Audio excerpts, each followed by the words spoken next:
Hello, everyone. Hello, everyone, and welcome to 3 o'clock with SOC. Give me just a second so I can welcome those who want to access the program in Spanish to our conference call with Spanish interpretation. Buenas tardes, muchísimas gracias por estar aquí en 3 p.m. con SOC. Como siempre, ustedes pueden escuchar el programa en español a través de una llamada de conferencia. Y el número aparece aquí en la pantalla y es 646-749-3122 y el código para entrar es 779-328-221. Y ahora les voy a dejar con nuestra querida Marlene, quien va a ser nuestra moderadora de hoy. Thank you for letting me do that. I'm going to leave you in the hands of our beloved Marlene, who is going to be the moderator for today. Hi, everyone. Welcome to 3 o'clock with SOC today. I'm going to be taking over today for Gabe Charles. So today I just want to quickly go over the translation information. So you can definitely access the translation information by calling 646-749-3122 and you put in the code 779-328-221. We have that located in the comment section as well for you all. And then we also have some contact information for you guys. So if you call us at 414-672-8090, we can definitely answer any of your questions. And you can definitely contact SOC at SOC@SOCmilwaukee.org. And you can find more information about everything that we talk about at www.socmilwaukee.org. So that being said, I just want to say that all of our videos are uploaded on our Facebook and YouTube pages in both English and Spanish, and you can access them that way at all times. Now I'm going to share a video with you all, and it's a video with Carlene Bechen, and she's going to be talking about the census and redistricting. So give me a second for me to share my screen.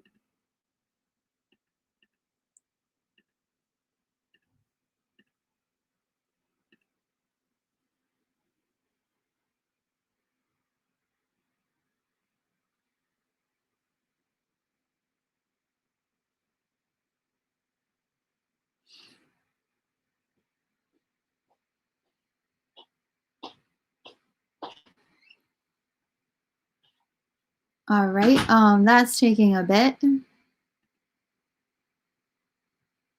Okay, so I'm gonna stop sharing my screen. I'm gonna quickly give you guys a little video about some COVID information.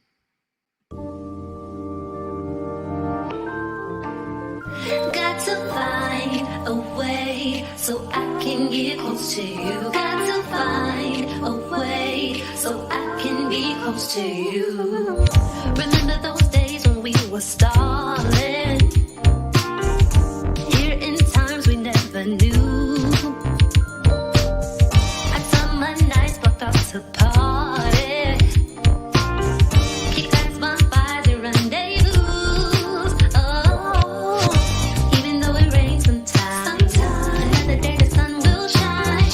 And even if you need to cry, dreams we keep alive. And even though it be some nights lonely and you don't feel right, know that there will be a time. Don't know we'll be by your side. A way so I can get close to you. Got to find a way. All right. So that being said, I just want to, I'm having some technical difficulties playing this video because it is not playing for me due to some internet issues. I am going to quickly go over some community cleanup information. So there's some community So there's some community cleanups that are happening. So you guys can definitely access those and more information about them by going to the sign-up sheet. So if you need supplies to clean up your block area, there's a registration link that I'm going to share in the comment section, and you guys can definitely go on that and you can sign up for some cleanup supplies. So that being said, I'm gonna leave it to Gabe so she can play a video for us. The redistricting stuff.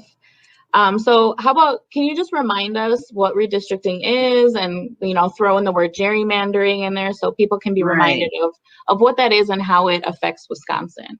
Okay, well, I'm going to go back a little bit to the census, because I know you all were really involved in the census in 2020, making sure that everybody was counted, and spent a lot of time talking about how the resources that come to your area or any area of the state or the country is really dependent on making sure that we have an accurate count.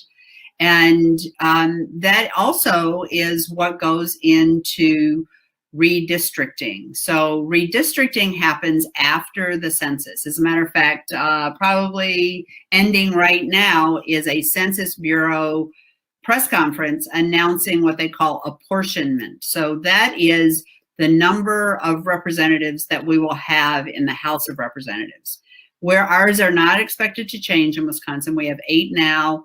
Our population has not fluctuated that much, and it's expected, and I don't know because I didn't tune into that if it changed, but it should still be right at 8 in the House of Representatives. And then, so that's the district map, the congressional district maps, but at the federal level. At the federal level, correct. So our senators are all the state, 2 senators, but then our districts are, we have 8 districts, and those are, they go to Washington. So your representative, I think, is Gwen Moore. And my representative is Mark Pocan. And so those are 2 of the 8 in our state. And those numbers are being announced right now. So there are some census things that we're getting, but not all of them. So redistricting is when they take the population of the whole state and divide it up into districts. So this is an assembly district map. There are 99 assembly districts in our state, and there are 33 state Senate districts. So there are 3 assembly districts in every state Senate district. So I'm not sure who your state senator might be. Tim Carpenter. Tim Carpenter. Okay, so Tim Carpenter has 3 districts in his, 3 assembly districts in his Senate district, and they go to Madison for creating state laws. Those lines are the lines that, well, congressional districts can be gerrymandered as well. And if you look at the congressional districts right here, you can see that it doesn't make a whole lot of sense that the 3rd congressional district would come over here into the middle of the state, and that this northern part would come way down here like this. I mean, they can be gerrymandered as well. But the thing that affects us most at a state level is how our assembly districts are drawn. So there are lots of places, and Milwaukee was certainly one of those that was impacted, where districts, you know, come into the city and then go out into the suburbs and into the city and out into the suburbs, and they keep they crack off little parts of the city to make it less representative of the people's interests who live within the city of Milwaukee. And a lot of gerrymandering happens to protect the people who are in power. So redistricting happens every 10 years after the census that I mentioned before, and it really impacts us pretty directly in the kinds of legislation that are passed in the state legislature. So even if the person I vote for is the person that goes to the state assembly or the state senate, when the parties are so out of out of line with one another, neither party has to be accountable to their constituents. So if you're a Democrat and you live and you know, right now Republicans are the people who are in the majority, and if you're a Democrat, a lot of your issues are probably not going to be dealt with. If you're a Republican, same thing. Because it's so out of whack in the state assembly, Republicans don't have to be responsive to Republicans. They can just be responsive to their donors and stay in power. And that is not good for anybody. Democrat, Republican, Independent, it doesn't matter. So you had asked me a question about the census and how the census numbers coming back are going to impact how things are done. Exactly. And then specifically like the delay that that's going on right now, because typically the numbers would have come out already and the redistricting process would be, I mean, it's still happening now, but there's a delay in when we're going to get the numbers to do the redistricting. So how is that going to be affected? So interestingly, Wisconsin is a state that does not have a specific deadline for when maps have to be redrawn. Some states do, and they've had to, you know, change laws and things because they're passing their deadline.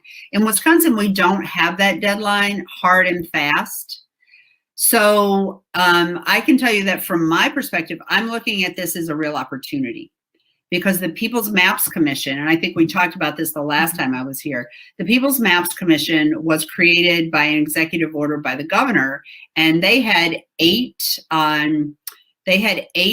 public hearings where they heard from experts and from regular folks like us who testified to them about what should go into a map, how our communities would be better represented if the maps were drawn differently, and also what we thought that they should do.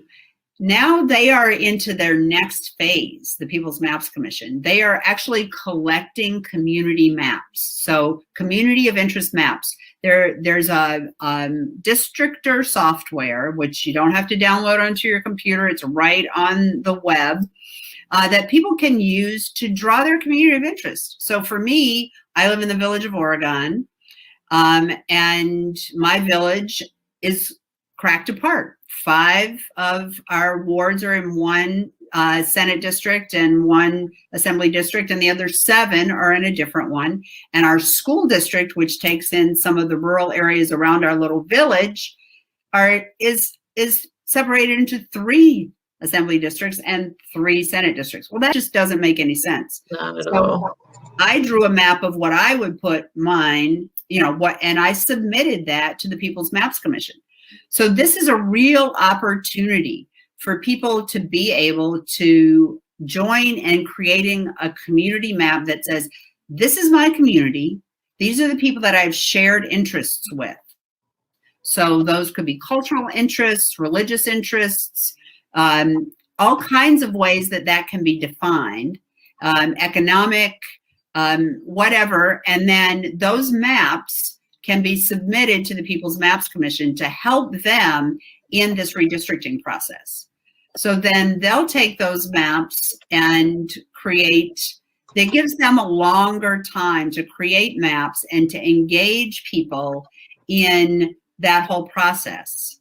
So I'm looking at it as it's a delay, yes, but we don't need maps until next year. And so it gives us more of an opportunity to say, this is what we want. And so the People's Maps Commission is doing that through a transparent process. They're asking us to give input. And I feel like we really need to take advantage of that, because we suspect that the maps that the legislature draws will happen in much the same way that they did last time, behind closed doors and without any public input. And we know what happened last time. Everything is way out of whack, as I said before.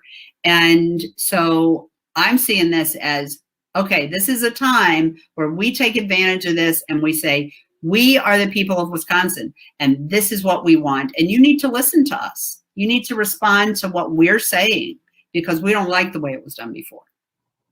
Is there a risk that our state legislature will just decide to past the next districts without incorporating the input from the commission? Absolutely. There's absolutely that risk. As a matter of fact, that's the expectation. Speaker Vaz has made it really clear that he does not have any appreciation for this People's Maps Commission. Now, I don't think that that's necessarily the thought of every Republican, because there are lots of Republicans who are part of this process, who are participating with us. And so, you know, we know that they care. And I think that there are a lot of people, you know, representatives and senators who are not in the leadership, who also think that folks should have input into this process. And there are former Republican legislators who speak with us and well, not their constituents anymore, but, you know, in presentations to say what happened before is absolutely wrong. And the state legislature needs to take the input of the People's Maps Commission. And the governor actually put that in his budget. He said, transparent process, public input, and consider the maps that are being drawn by the People's Maps Commission. So, you know, the governor has made it clear that that's what he would prefer to see. And certainly those of us who believe that the maps that we have right now are not representative of the state as a whole would like to see that as well. Yeah, so really the delay in the reporting of the census numbers doesn't put us more at risk than it would have been before for the legislator to listen. No, I think like I said, I think it really gives us more of an opportunity, because it gives us a longer window to gather more input from the public. When I say us, I mean the People's Maps Commission. We're encouraging it like crazy. Yeah. You know? We're like in this, we're trying to get people to do that. Right. And so, yeah, I think it does give us an opportunity to really make our voices heard, to make the case in the court of public opinion that our voices matter, and we're going to hold you accountable. And we suspect that we're pretty sure that legislation is going to be introduced. We think that the Joint Finance Committee will likely take the language that the governor put into the budget out of the budget. And then there will be nonpartisan redistricting legislation proposed. And we're very hopeful that there will be both Democratic and Republican co-sponsors on that legislation, just to say this needs to be considered. The people of Wisconsin want a nonpartisan process. And we know that from all the referendums that have passed since the last time you and I talked.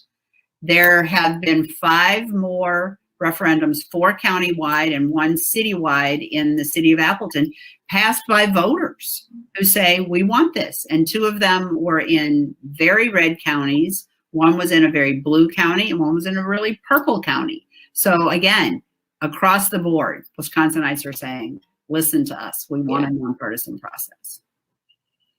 Well, that's great that we have this extended opportunity to get those community maps in. I shared in the comment section the link to draw your own map. So if anyone is watching and interested in looking at what that looks like, and, you know, throwing in your opinion of how you think these districts should look, you can do that. And it's a really, really cool tool.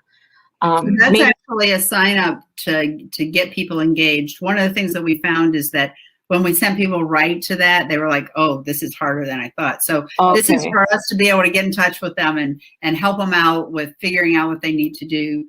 And really, I'd love to come back sometime when you have an extended period of time, and just, you know, you can facilitate the conversation and I can draw the maps, and we can put something together that says, this is our SOC community. This is our community of interest that we don't want to have all cracked up into different districts.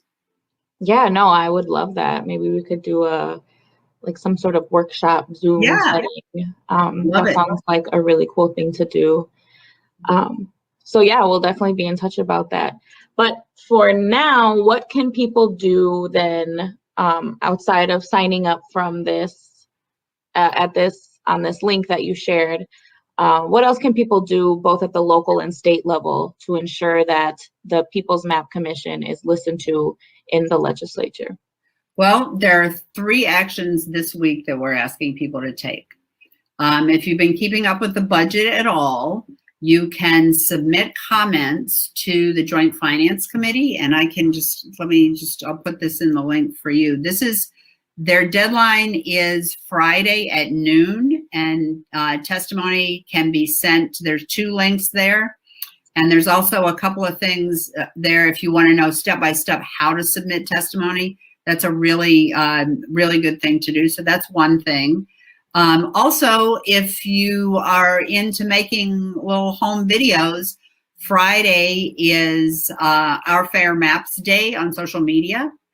And I can send you, actually, I might have that link readily available. Let me just, while we're talking, look for that link, because that's another way that folks can do something.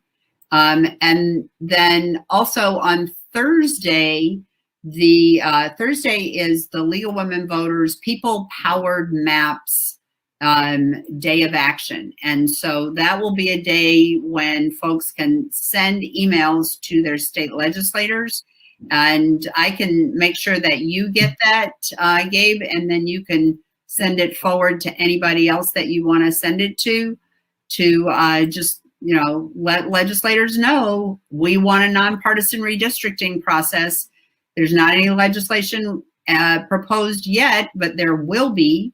And that would be another thing to do. So I can give you this Our Fair Maps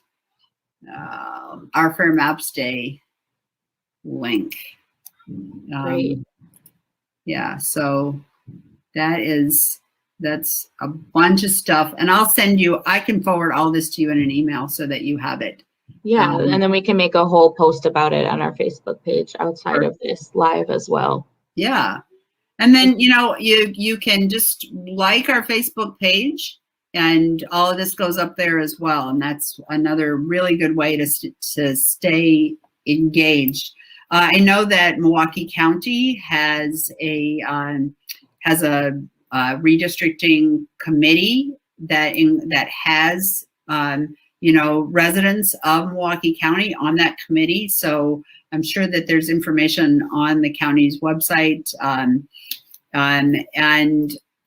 I don't know about the city, but honestly, I think that some of these community maps would be a great way to submit to your local, like I said before, local has more impact a lot of times on people's lives directly, to submit something that is your community and say, keep us together. Don't split us apart. Give us the opportunity to elect people to the Common Council who represent us. Mm-hmm.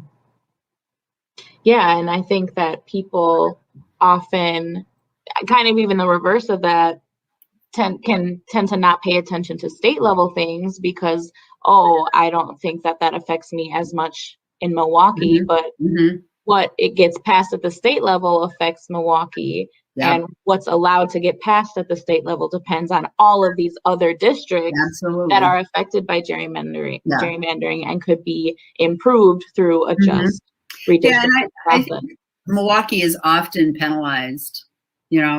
Milwaukee in some circles, when you say, well, Milwaukee, that's dog whistle for Black and brown people and people who suck up resources and all kinds of those stereotypes that play in people's minds. And, a lot of folks don't realize that Milwaukee puts more into our state's economy than the whole rest of the state combined.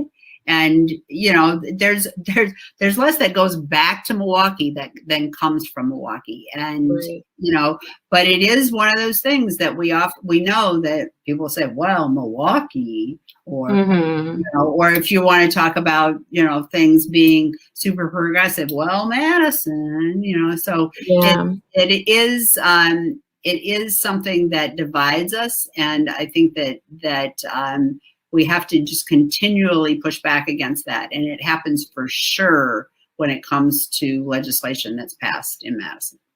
Absolutely. Well, Carlene, thank you so much for being with us today. I look forward to an email with all of those links and information about the different actions that are coming up, and we will be sure to share that. Any final messages for people? Get involved in this process. It's really important, and these maps will be the maps for 10 years. So don't let this one pass. Thank you so much. I so appreciate seeing you again and being. Yes, same. Thank you so much. Have a good rest of your day. Take care.